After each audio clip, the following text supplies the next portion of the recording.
Ǹjẹ́ ẹ̀yin èèyàn á mọ̀ wípé àwa Yorùbá wà ní ara àwọn tí wọ́n kó lẹ́rú jùlọ nígbà òwò ẹrú Atlantic ìyẹn transatlantic slave trade. I don't know if you guys have come across this trailer, Ireke, Rise of the Maroons.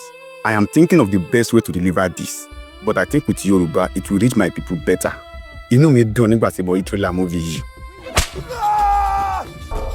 We have a deal! Yay! Ó máa wọ sinimá ní July 25. Though mi ò tí mọ nǹkan tí wọ́n ṣe sínú fíìmù yìí o. Ṣùgbọ́n pẹ̀lú pé ó máa mú àwọn ènìyàn wa mọ̀ nípa òwò ẹrú tó ṣẹlẹ̀ nígbà àwọn baba ńlá wa, ó jẹ́ kó dùn mọ́ mi nínú. Ṣé rí, ara ohun tí mo rí pé àwa Áfíríkà kórìíra jùlọ ni òótọ́ ọ̀rọ̀. Pẹ̀lú ìwádìí ìtàn tí mo ti ń ṣe, mo ti notice gidi gan bí àwọn ènìyàn wa ṣe máa ń fi ọgbọ́n yí ìtàn àti tún ìtàn kọ nítorí pé ohun tó ṣẹlẹ̀ kò tẹ́ wọn lọ́rùn, tí kò sì yẹ kó rí bẹ́ẹ̀ rárá.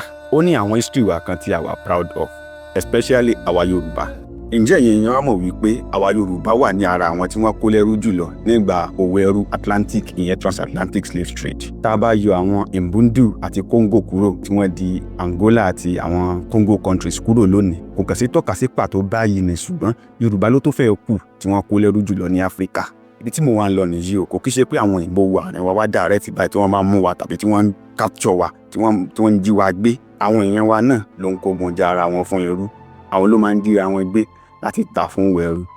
Ọ̀dọ̀ ní gbogbo ìgbà yìí kò sí pé èdè kan ló ń jẹ́ Nàìjíríà, so kò sí unity pé bóyá we are black people, bóyá for example ní Ọ̀yọ́ kógun ja Ẹ̀gbá, so táwọn Ọ̀yọ́ bá ta Ẹ̀gbá fún òwò ẹrú, wọn láwọn Ẹ̀gbá bíi pé èèyàn mi ni mo ta.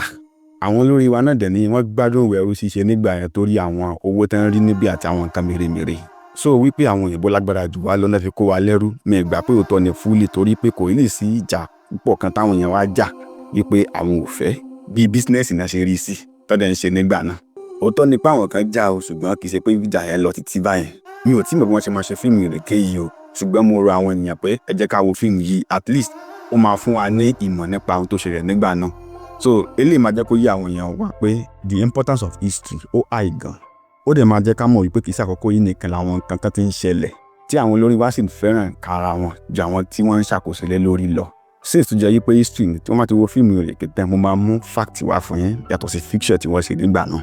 But tí ẹ̀yin èèyàn bá fẹ́ mọ̀ nípa transatlantic slave trade, òwò ẹrú Atlantic tó ṣẹlẹ̀, àti ṣe documentary lóríṣiríṣi nípa ẹ̀, the broad transatlantic slave trade, the impact on Nigeria. Kódà we just completed a story of the Igbo Landing.